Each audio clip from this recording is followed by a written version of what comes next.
Hello, welcome to Code Minds. आज हम समझने वाले हैं D2M टेक्नोलॉजी क्या है, ये कब लॉन्च होगी, इससे क्या लाभ होता है हमें। तो ज़्यादा देर ना करते हुए आज की वीडियो की शुरुआत करते हैं।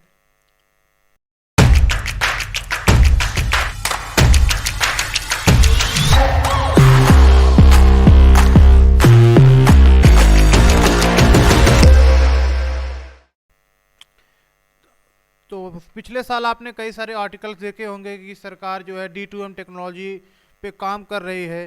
तो बता दूं, पिछले साल D2M टेक्नोलॉजी ट्रायल करने के लिए गुरुकुल, कर्तव्य पथ और नोएडा में पायलट प्रोजेक्ट के जरिए इसे टेस्ट किया जा रहा था, इस पे काम किया जा रहा था। ये टेक्नोलॉजी बहुत जल्द हम लोगों को मिल जाएगी और हम उसका लाभ उठा पाएंगे। कब तक मिलेगी, क्या होता है ये, और इससे लाभ हमें क्या होगा, सरकार को क्या लाभ होगा, क्यों हमें फ्री में D2M टेक्नोलॉजी फ्री में वीडियो प्रोवाइड करेगा, क्यों। तो इस पे हम बात करेंगे। तो सबसे पहले अभी कुछ दिन पहले एक आर्टिकल आया, एक न्यूज़ छप के आया सभी न्यूज़ पेपर्स में कि जो सरकार जो है D2M टेक्नोलॉजी लॉन्च करने जा रही है, जो कि क्या करेगा।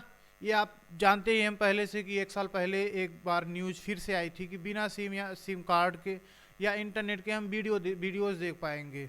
ये कैसे काम करती है, इस पर अभी बात करेंगे। तो इससे पहले थोड़ा सा इंट्रोडक्शन दे देते हैं। D2M टेक्नोलॉजी जैसे कि D2H होता था, वैसे ही है D2M टेक्नोलॉजी। जैसे रेडियोज़ में होता था कि सभी चैनल्स की कुछ फ्रीक्वेंसी फिक्स होती थी, उसी फ्रीक्वेंसी में वो अपने कंटेंट को प्रोवाइड करते थे और हम उस फ्रीक्वेंसी पे जब रिसीवर में सेट होता था वही फ्रीक्वेंसी, तो हमको वो वीडियोस, वो कंटेंट हमको वो आइडियोस, हमको कंटेंट मिलते थे। तो ऐसे ही D2M टेक्नोलॉजी भी है। तो इसे अभी जब शुरू हुआ था तो कर्तव्य पथ, नोएडा, इन शहरों में पायलट प्रोजेक्ट के जरिए इसे टेस्ट किया जा रहा था। इसमें बात करने वाले हैं कि D2M क्या होता है। अभी आपने एक शब्द सुना D2M, तो D2M क्या होता है और ये कैसे काम करेगा और ये यूजर्स को कैसे हेल्प करेगा, टेलीकॉम ऑपरेटर्स को कैसे हेल्प करेगा, इन सब पे बात करेंगे। तो D2M टेक्नोलॉजी क्या होता है, जैसे कि पहले पहले क्या होता था D2H, वैसे ही अब D2M है। डायरेक्ट, इसका फुल फॉर्म होता है डायरेक्ट टू मोबाइल। इसका फुल फॉर्म होता है डायरेक्ट टू मोबाइल। तो इसमें क्या होगा कि हमें कुछ फ्रीक्वेंसी, पहले हमने आपको बता दिया कि कैसे हमको इसमें वीडियोस देखने को मिलेंगे विदाउट सिम और विदाउट इंटरनेट के। तो इसमें जैसे हम लोग जो रेडियोस वाला अप्रोच था, इसमें भी वही सेम है, बस इसमें क्या है कि हम लोगों को वीडियोस भी देखने को मिलेंगे। अब क्या होगा, उसमें एक रेडियो होता था, अब और जो रिसीवर के तौर पे वहाँ पे रेडियोस वगैरह होते थे। तो इस अब क्या होगा, मोबाइल्स में ही ट्रांसमिटेड लगा दिया जाएगा जिससे वो इसे रिसीव कर ले। वैसे आपको देखने को नहीं मिलेगा, अंदर ही इंस्टॉल होगा वो, और मोबाइल उसे उस फ्रीक्वेंसी को, उस बैंडविड्थ में उसको रिसीव करेगा। इस मेथड को शुरुआत में मैसेज पास करने के लिए पूरी कंट्री में, कोई इमरजेंसी अलर्ट करने के लिए यूज़ किया गया था, लेकिन इसमें अब सुझाव आए कि इसे वीडियोस प्रोवाइड करने के लिए भी हमको यूज़ करना चाहिए। इसमें लिखा भी है, मैंने लिखा भी है, this technology enables user to access the wide range of multimedia content directly on their smartphone. मतलब बहुत सारे कंटेंट हमको अपने स्मार्टफोन्स में डायरेक्टली मिल रहे होंगे। कैसे मिलेंगे, बाई ब्रॉडकास्टिंग मेथड। जैसे पहले हुआ था रेडियोज़ में, वैसे ही हमको कोई ट्रांसमिटेड कोड सिग्नल्स मिलेंगे ब्रॉडकास्टिंग स्टेशन से, और उसके बाद रिसीवर उसको रिसीव करेगा। जैसे कि रिसीवर के तौर पे आपका टीवी भी हो सकता है, आपका रेडियो हो सकता है, आपका फ़ोन हो सकता है। ऐसे ही क्या है, जैसे D2H रेडियोज़ वगैरह होते हैं, वैसे ही D2M भी है वैसे। और D2M के जरिए फ़ोन्स वगैरह पे, टीवी पे भी हमको वीडियोज़ फ्री में देखने को मिलेंगे।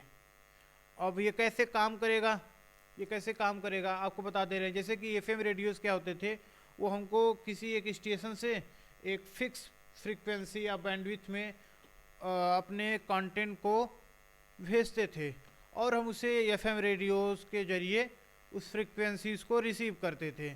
सेम ऐसे भी डीटीएम टेक्नोलॉजी में भी होगा, वहाँ से रिसीवर जो है सॉरी सेंडर यानी कि एक स्टेशन से हम लोगों को वीडियोस कंटेंट वगैरह सेंड किया जाएगा और हम अपने मोबाइल पे, जैसे उस समय एफएम रेडियोस था और अब के समय में क्या होगा कि हम अपने फ़ोन पे उसे रिसीव कर पा रहे होंगे। और डीटीएम क्या है, ये हमने बता ही दिया कि ये ट्रांसमिट सिग्नल्स हमको हमारे रिसीवर को भेजेगा और रिसीवर उसे एक्सेस कर पाएगा। रिसीवर यानी कि हमारे स्मार्टफोन। और ये क्या यूज करेगा, ये कौन सी टेक्नोलॉजी यूज करेगा, ये टेरेस्ट्रियल टेलीकम्युनिकेशन इंफ्रास्ट्रक्चर को यूज करेगा। और एक असाइंड स्पेक्ट्रम, इसको मतलब कोई एक फिक्स बैंडविड्थ इसको असाइन कर दिया जाएगा और उसी स्पेक्ट्रम में, उसी बैंडविड्थ में ये डेटा को ट्रांसमिट करेगा और हमारे फ़ोन्स में उसे रिसीव हमारे फ़ोन में ऐसी सुविधा होगी जिससे हम स्पेक्ट्रम को यूज कर सकेंगे। हमें जिस चैनल पे जाना है उतना हमको स्पेक्ट्रम, उतना हमको बैंडविड्थ या उतना फ्रीक्वेंसी हमको सेट कर लेना है फ़ोन में। उसके बाद हमारे फ़ोन में डायरेक्टली हमको वीडियोस देखने को मिल जाएंगे। जैसे रेडियोस में अलग अलग चैनल्स होते थे, इसमें भी अलग अलग चैनल सबको फिक्स कर दिया जाएगा और उसी स्पेक्ट्रम में क्या होगा, डेटा ट्रांसमिट होगा। इंफॉर्मेशन और ब्रॉडकास्टिंग सेक्रेटरी अपूर्व चंद्रा ने बताया है कि हम लोग जो ये इसके D2M के लिए 470 से 582 मेगाहर्ट्ज स्पेक्ट्रम फिक्स किए गए हैं, जिससे कि हम लोगों को इसी मेगाहर्ट्ज के बीच हम लोगों को कंटेंट सेंड किए जाएंगे और हम इसी मेगाहर्ट्ज पर कंटेंट को रिसीव कर पाएंगे। तो मतलब ये जो मेगाहर्ट्ज है ये पहले से रिजर्व कर दिया गया है और अब ये 19 शहरों में लॉन्च होने वाला है। कौन से 19 शहर हैं वो लिस्ट अभी नहीं आई है, लेकिन ये 19 शहरों में लॉन्च होने वाला है, इसकी टेस्टिंग होने वाली है। अब एक लास्ट सवाल है कि ये हम लोगों को, यूजर्स को, टेलीकॉम ऑपरेटर्स हैं या गवर्नमेंट को इससे क्या लाभ है, हम लोगों को क्यों इतना प्रोवाइड कर रही है सुविधा कि हमको इंटरनेट को यूज़ नहीं करना पड़ रहा है, हमको सीधा डायरेक्टली फ्रीली हमारे मोबाइल पे वीडियोस देखने को मिल जा रहे हैं। तो इससे क्या होगा, पहले तो इंटरनेट में जो भीड़ है वो कम होगी, इंटरनेट में भीड़ कम होगी। जो 5G नेटवर्क में प्रॉब्लम आ रही, जो 5G नेटवर्क को चलाने में प्रॉब्लम आ रही है, ट्रैफिक ज़्यादा हो जा रहा है, उससे क्या होगा कि कुछ ट्रैफिक शिफ्ट हो जाएगी।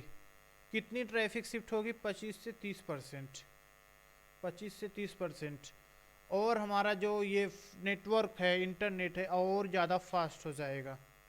गवर्नमेंट की तरफ से एक डेटा निकला जिसमें क्या है, 69% कंटेंट 80 करोड़ यूजर अपने स्मार्टफोन में वीडियो फॉर्मेट में ही देखते हैं। और हैं यानी कि 280 मिलियन हाउस होल्ड्स हैं, उन लोगों में 190 मिलियन लोगों के पास टीवी सेट्स हैं। तो ये लोग क्या करेंगे, वीडियोस को एक्सेस कर पाएंगे एक फिक्स बैंडविड्थ पर, एक फिक्स फ्रीक्वेंसी पर। तो आगे देखते हैं कितने देर में हम लोगों को ये सुविधा देखने को मिलेगी। अभी तो 19 शहरों में ये लॉन्च होने जा रहा है। तो आज के लिए इतना ही, मिलते हैं अगले वीडियो में, तब तक के लिए ओके बाय।